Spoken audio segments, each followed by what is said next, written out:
तो कैसे आप सभी लोग, मैं हूं आपका अपना दोस्त यूनुस और इस चैनल में आप सभी का तहे दिल से स्वागत है। जैसा कि हमने प्रॉमिस किया था कि 15 दिन में 15 क्लासेस होंगे, जिसमें से आपके हिंदी के जो भी प्रश्न आपके एग्जाम में पूछे जाते हैं, ऐसे सारे प्रश्न आप लोगों का इसमें तैयार करवाएंगे। तो चलिए आ जाते हैं, देर न करते हुए वीडियो को शुरू करते हैं। वीडियो को शुरू करने से पहले अगर आप इस चैनल पर पहली बार आ रहे हैं तो चैनल को सब्सक्राइब करें और बेल आइकन को दबाना ना भूलें। आज का हमारा जो टॉपिक है विशेषण। जैसा कि हम सभी को पता है कि जो शब्द किसी संज्ञा या सर्वनाम की विशेषता बताता हो उसे ही हम क्या कहते हैं, विशेषण कहते हैं। तो यहाँ पर देखेंगे कुछ एग्जाम्पल दिया हुआ है, वह मोर सुंदर है। तो यहाँ पर सुंदर नाम का जो ये शब्द है, सुंदर ये जो दिखलाई दे रहा है, यही इसकी विशेषता हो गई। फिर बात कर लेते हैं, यहाँ पर यह आम मीठा है। कैसा है भाई? आम मीठा है, यह इसकी विशेषता हो गई। फिर आगे बढ़ते हैं, विशेषण शब्द वही होता है जो किसी संज्ञा या सर्वनाम की विशेषता को बताता है। तो बात तो वही हो गई। यहाँ पर थोड़ा हम और आगे बढ़ेंगे, यहाँ पे बहुत सारे एग्जाम्पल भी दिए हुए हैं, जैसा कि आप यहाँ पर देख पा रहे हैं। ये सब के सब जो है विशेषण ही हैं इनके। फिर आगे बढ़ते हैं, विशेषण कितने प्रकार के होते हैं इसको समझ लेते हैं, क्योंकि इसमें से बहुत ज्यादा प्रश्न तो नहीं पूछे जाते हैं, लेकिन फिलहाल हम लोग इसको संक्षेप में समझते चलेंगे तो बेहतर ही रहेगा। विशेषण कुल कितने प्रकार के होते हैं, तो हम बात कर लेते हैं विशेषण के प्रकार की। तो विशेषण निम्नवत जो है, इसके 5 भेद होते हैं। पहला इसका जो भेद है गुणवाचक विशेषण, दूसरा है परिमाणवाचक विशेषण, तीसरा है संख्यावाचक विशेषण, फिर उसके बाद है संकेतवाचक विशेषण, या फिर इसी को हम कहते हैं सर्वनामिक विशेषण। फिर आगे बढ़ते हैं, यहाँ पर देखेंगे व्यक्तिवाचक विशेषण। ये तो हो गया खाली नाम का, लेकिन अब जो है इसका काम एक्चुअल में समझ लेते हैं कि इसका मतलब क्या होगा। तो पहला हमारा हेडिंग होगा कौन सा? गुणवाचक विशेषण। नाम से ही लग रहा है कि ये गुण को बताएगा, ठीक है ना। जैसा कि आप यहाँ पर देखेंगे बहुत सारे एग्जाम्पल को हमने रखा है ताकि आपको इसमें समझने में कोई दिक्कत ना हो। अच्छा, मीठा, काला, पीला, सुंदर, बुरा, ऐसे बहुत सारे शब्द मिलेंगे। अब मान लेते किसी का दोष बताना हो तो मूर्ख, आलसी, बुरा, दुष्ट, बेईमान, कायर, अभिमानी, धूर्त, घमंडी इत्यादि। अब बात कर लेते हैं रंगों की, तो वह काला है, गोरा है, पीला है, नीला है, हरा है।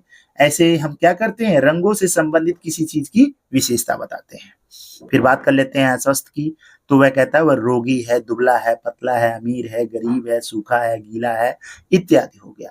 अब आकार की बात कर लेते हैं, स्थान की बात कर लेते हैं, समय की बात कर लेते हैं, या स्वास्थ्य की बात कर लेते हैं, या फिर स्पर्श की बात अगर कर लेते हैं, तो ये भी आपका क्या है, एक तरह से विशेषण ही है। जैसे मान लेते हैं अगर हम कहते हैं वह कठोर है, वह चिकना है, वह मुलायम है, खुरदुरा है, कोमल है इत्यादि, ठीक है ना।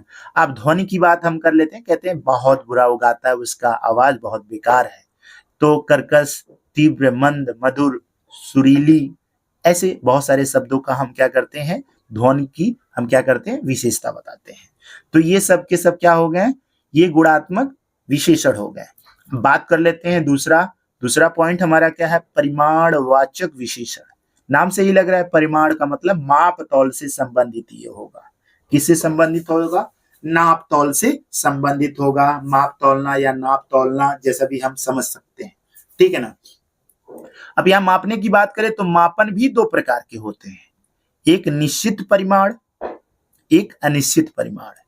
अब निश्चित में क्या क्या हो सकता है भाई, जैसे मान लेते हैं हम कहेंगे 1 लीटर दूध, तो निश्चित है भाई। मुझे 5 मीटर कपड़ा चाहिए, तो 5 मीटर क्या है यहाँ पर, जो है निश्चित है। ग्वाला 10 लीटर दही लाया, ठीक है ना। 10 लीटर क्या है, यही इसकी विशेषता हो गई।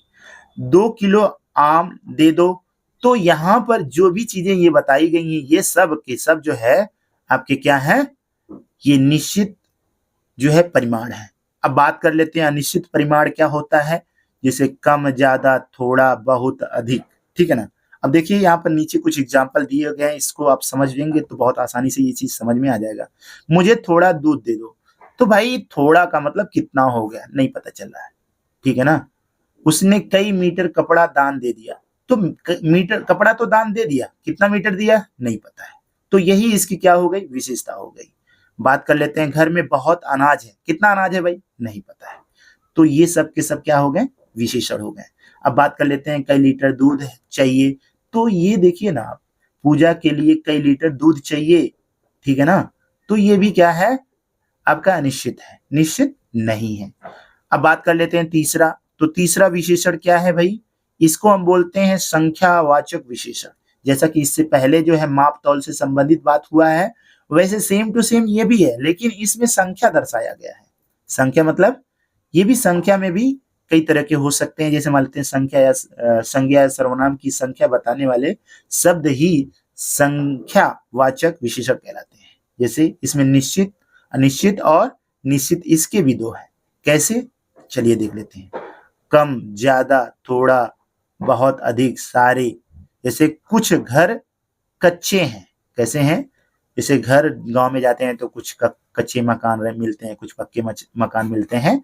उसी से संबंधित यहाँ पर कुछ विशेषता बताया गया, कुछ घर कच्चे हैं, ठीक है ना? तो ये क्या हो गई? एक तरह की विशेषता हो गई। कक्षा में कुछ लड़के बैठे थे, ठीक है ना? यहाँ पर विशेषता तो बताया जा रहा है, कुछ लड़के हैं, लेकिन वो कितने लड़के हैं ये नहीं पता है, ठीक है ना? अब यहाँ पर बात कर लेता है, कल आंधी में कई पेड़ उखड़ गए, ठीक है ना? कल आंधी आया, बहुत सारे पेड़ गिर गए, उसमें से कुछ पेड़ उखड़ गए, गिर गए, ठीक है ना? तो यही इसकी क्या हो गई? विशेषता हो गई, ठीक है ना? अब निश्चित के बात कर लेते हैं, तो 1, 2, 3 जब लगा देंगे, जैसे मान लेते 2 पेड़ गिर गए, 4 पेड़ गिर गए, कक्षा में 5 लड़के बैठे थे, ऐसे शब्दों का जब हम इस्तेमाल करेंगे तो ये जो विशेषण होगा ये आपका हो गया संख्यावाचक विशेषण होगा।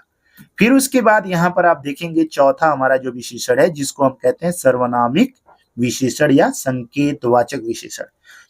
तो यहाँ पर इशारा तो उसके लिए भी किया गया था, सर्वनाम के लिए इसमें भी कहा गया था, लेकिन इसमें और उसमें थोड़ा सा अंतर है, अभी आप नीचे देखेंगे इसका अंतर भी दर्शाया गया है। फिलहाल यहाँ पर आगे बढ़ते हैं। सर्वनाम शब्दों का प्रयोग जब किसी संज्ञा के लिए या किसी अन्य सर्वनाम के लिए किया जाता है तो उसे संकेतवाचक विशेषण कहते हैं।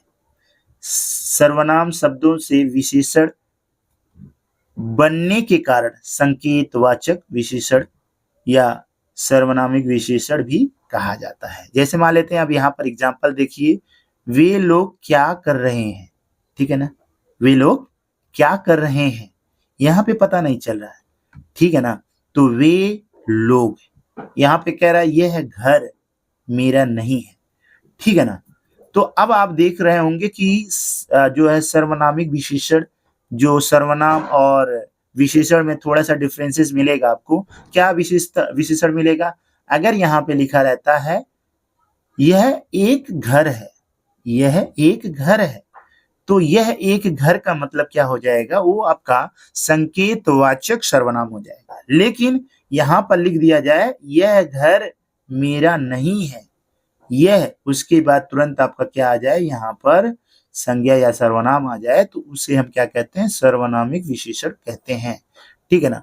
अब इसमें थोड़ा सा आप लोगों को यहाँ पे अंतर भी समझाया है, तो नीचे थोड़ा सा देख सकते हैं हम।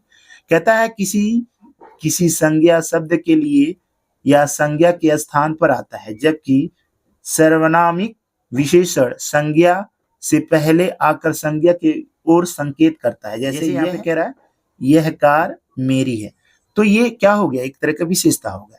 इस वाक्य में यह शब्द कार की ओर संकेत कर रहा है। कार संज्ञा है, अतः यह सर्वनामिक क्या हो जाएगा? विशेषण हो जाएगा। आगे देखेंगे, यहाँ पर लिखा हुआ है कोई यहाँ रहता है, ये क्या हो जाएगा? कोई यहाँ रहता है। तो यहाँ पर आप देख पा रहे होंगे कि ये क्या हो गया? सर्वनाम हो गया। अब यहाँ कहते हैं, यहाँ पर कह दिया जाए वे सोते हैं, ठीक है ना? तो यहाँ पर वे की बात कर लेते हैं, यहाँ पे वे की बात कर लेते हैं, कोई की बात कर लेते हैं, यहाँ की बात कर लेते हैं, ये सब के सब क्या कर रहा है? एक सर्वनाम की बात कर रहा है। लेकिन अब यहीं पर देख लीजिए, वह बालक खेलता है। अगर यह लिखा रहता है वह एक बालक है, तो ये सर्वनामिक विशेषण नहीं होता, जबकि ये सर्वनाम हो जाता है, ठीक है ना? लेकिन वह यहाँ पर लास्ट में क्या रख दिया गया है? संज्ञा रख दिया गया है। तो संज्ञा रखने की वजह से इशारा तो कर रहा है, लेकिन ये इशारा वाला जो शब्द है वो पहले है, तो इसीलिए इसे हम क्या कहते हैं? सर्वनामिक विशेषण कहते हैं। किसी बालक को पुकारा, किसी बालक को पुकारा, सर्वनामिक विशेषण हो।